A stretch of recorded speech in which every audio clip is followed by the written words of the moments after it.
Here's a startling fact. In the 45 years since the introduction of the automated teller machine, those vending machines that dispense cash, the number of human bank tellers employed in the United States has roughly doubled from about 250,000 to 500,000, to 250,000 in 1970 to about 500,000 today, with 100,000 added since the year 2000. These facts, revealed in a recent book by Boston University economist James Besson, raise an intriguing question. What are all those tellers doing? And why hasn't automation eliminated their employment by now? If you think about it, many of the great inventions of the last 200 years were designed to replace human labor. Tractors were developed to substitute mechanical power for human physical toil. Assembly lines were engineered to replace inconsistent human handiwork with machine perfection. Computers were programmed to swap out error-prone, inconsistent human calculation with digital perfection. These inventions have worked. We no longer dig ditches by hand, pound tools out of wrought iron, or do bookkeeping using actual books. And yet, the fraction of US adults employed in the labor market is higher now in 2016 than it was 125 years ago in 1890, and it's risen in just about every decade in the intervening 125 years. This poses a paradox. Our machines increasingly do our work for us. Why doesn't this make our labor redundant and our skills obsolete? Why are there still so many jobs? I'm going to try to answer that question tonight. And along the way, I'm going to tell you what this means for the future of work and the challenges that automation does and does not pose for our society. Why are there so many jobs? There are actually two fundamental economic principles at stake. One has to do with human genius and creativity. The other has to do with human insatiability, or greed, if you like. I'm going to call the first of these the O-ring principle, and it determines the type of work that we do.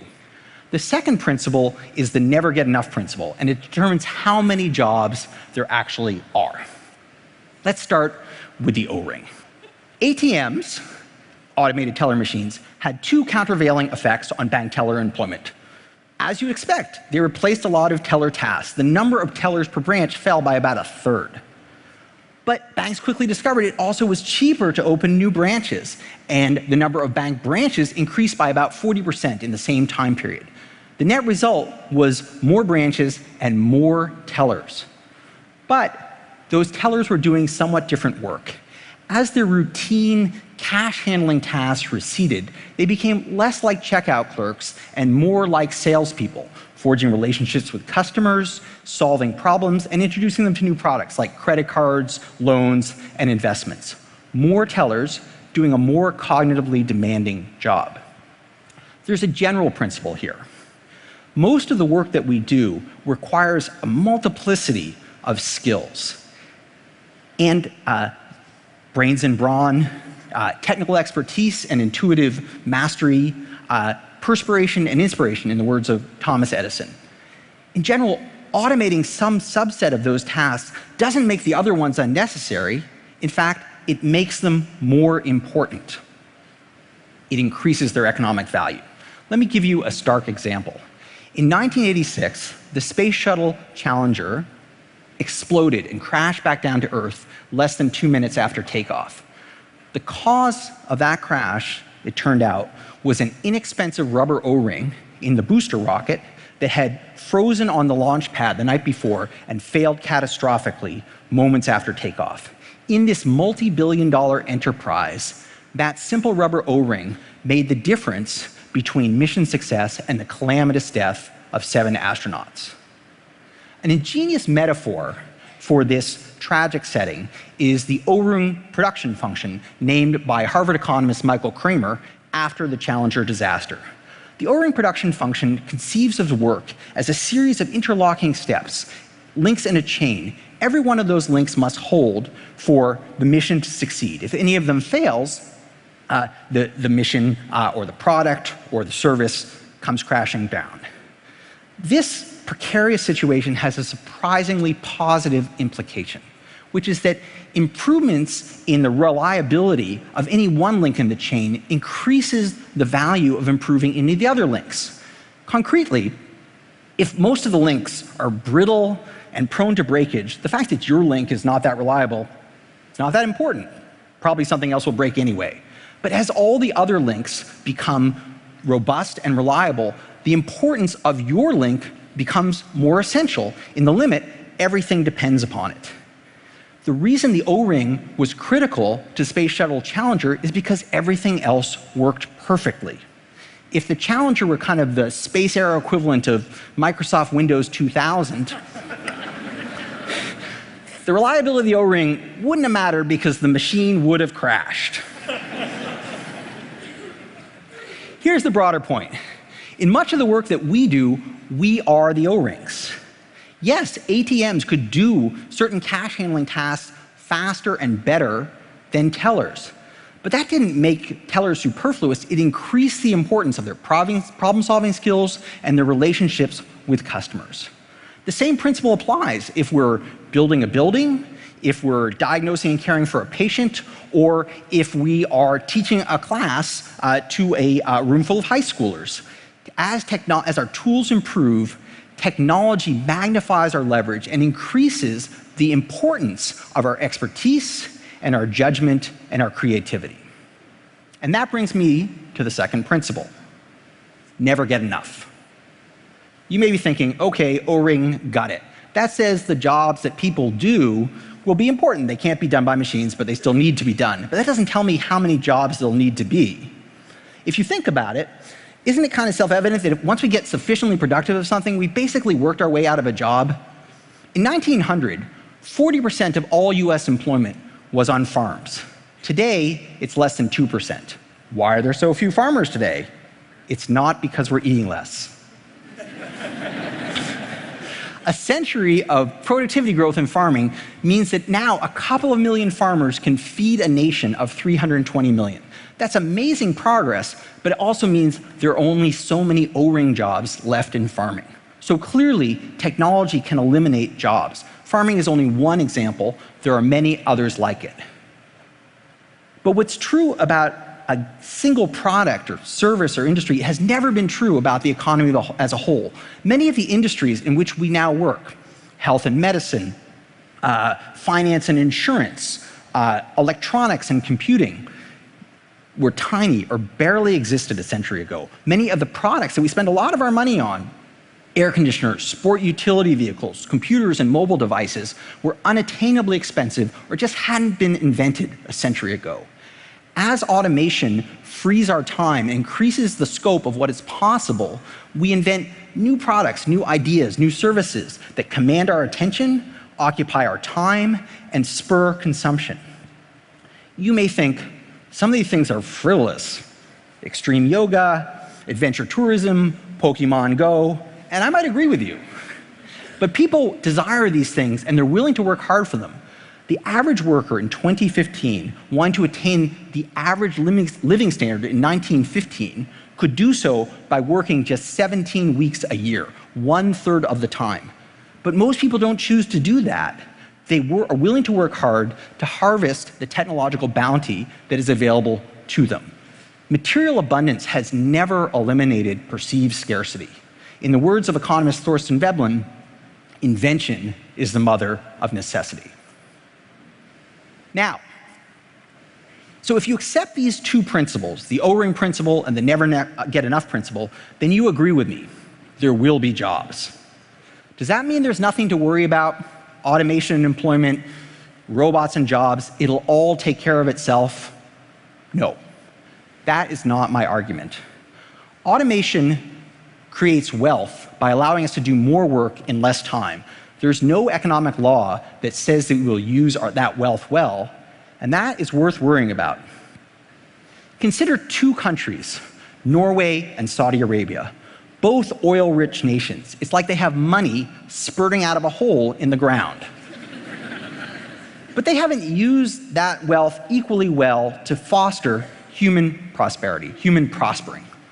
Norway is a thriving democracy. By and large, its citizens work and play well together. It's typically numbered between first and fourth in rankings of national happiness. Saudi Arabia is an absolute monarchy in which many citizens lack a path for personal advancement. It's typically ranked 35th among nations in happiness, which is low for such a wealthy nation. Just by way of comparison, the US is typically ranked around 12th or 13th. The difference between these two countries is not their wealth and it's not their technology, it's their institutions. Norway has invested to build a society with opportunity and economic mobility. Saudi Arabia has raised living standards while frustrating many other human strivings. Two countries, both wealthy, not equally well off. And this brings me to the challenge that we face today, the challenge that automation poses for us. The challenge is not that we're running out of work. The US has added 14 million jobs since the depths of the Great Recession. The challenge is that many of those jobs are not good jobs, and many citizens cannot qualify for the good jobs that are being created. Employment growth in the United States and in much of the developed world looks something like a barbell with increasing poundage on either end of the bar. On the one hand, you have high education, high wage jobs like doctors and nurses, programmers and engineers, marketing and sales managers. Employment is robust in these jobs, employment growth. Similarly, employment growth is robust in many low-skill, low-education jobs like food service, cleaning, security, home health aides. Simultaneously, employment is shrinking in many middle education, middle wage, middle class jobs like blue collar production and operative positions and white collar clerical and sales position. The reasons behind this contracting middle are not mysterious. Many of those middle skill jobs use well understood rules and procedures that can increasingly be codified in software and executed by computers. The challenge that this phenomenon creates, what economists call employment polarization, is that it knocks out rungs in the economic ladder, shrinks the size of the middle class, and threatens to make us a more stratified society. On the one hand, a set of highly paid, highly educated professionals doing interesting work. On the other, a large number of citizens in low-paid jobs whose primary responsibility is to see to the comfort and health of the affluent. That is not my vision of progress, and I doubt that it is yours. But here's some encouraging news. We have faced equally momentous economic transformations in the past, and we have come through them successfully. In the late 1800s and early 1900s, when automation was eliminating vast numbers of agricultural jobs, remember that tractor? The farm states faced the threat of mass unemployment, a generation of youth no longer needed on the farm, but not prepared for industry. Rising to this challenge, they took the radical step of requiring that their entire youth population remain in school and continue their education to the ripe old age of 16. This was called the high school movement, and it was a radically expensive thing to do. Not only did they have to invest in the schools, but those kids couldn't work at their jobs. It also turned out to be one of the best investments the US made in the 20th century. It gave us the most skilled, the most flexible, and the most productive workforce in the world. To see how well this worked, imagine taking the labor force of 1899 and bringing them into the present. Despite their strong backs and good characters, many of them would lack the basic literacy and numeracy skills to do all but the most mundane jobs. Many of them would be unemployable. What this example highlights is the primacy of our institutions, most especially our schools, in allowing us to reap the harvest of our technological prosperity. It's foolish to say there's nothing to worry about. Clearly, we can get this wrong. If the US had not invested in its schools and in its skills a century ago with the high school movement, we would be a less prosperous, a less mobile, and probably a lot less happy society. But it's equally foolish to say that our fates are sealed. That's not decided by the machines. It's not even decided by the market. It's decided by us and by our institutions. Now, I started this talk with a paradox. Our machines increasingly do our work for us. Why doesn't that make our labor superfluous, our skills redundant? Isn't it obvious that the road to our economic and social hell is paved with our own great inventions? History has repeatedly offer an answer to that paradox. The first part of the answer is that technology magnifies our leverage, increases the importance, the added value of our expertise, our judgment, and our creativity. That's the O-ring. The second part of the answer is our endless inventiveness and bottomless desires means that we never get enough. There's always new work to do. Adjusting to the rapid pace of technological change creates real challenges, seen most clearly in our polarized labor market and the threat that it poses to economic mobility. Rising to this challenge is not automatic, it's not costless, it's not easy, but it is feasible. And here's some encouraging news. Because of our amazing productivity, we're rich. Of course we can afford to invest in ourselves and in our children, as America did 100 years ago with the high school movement. Arguably, we can't afford not to. Now, you may be thinking, Professor Autor has told us a heartwarming tale about the distant past, the recent past, maybe the present, but probably not the future, because everybody knows that this time is different, right? Is this time different? Of course this time is different. Every time is different. On numerous occasions in the last 200 years, scholars and activists have raised the alarm that we are running out of work and making ourselves obsolete. For example, the Luddites in the early 1800s. US Secretary of Labor, James Davis, in the mid-1920s. Nobel Prize-winning economist Vasily Leontief in 1982. And of course, many scholars, pundits, technologists, and media figures today. These predictions strike me as arrogant. These self-proclaimed oracles are in effect saying, if I can't think of what people will do for work in the future, then you, me, and our kids aren't going to think of it either. I don't have the guts to take that bet against human ingenuity. Look, I can't tell you what people are going to do for work 100 years from now. But the future doesn't hinge on my imagination.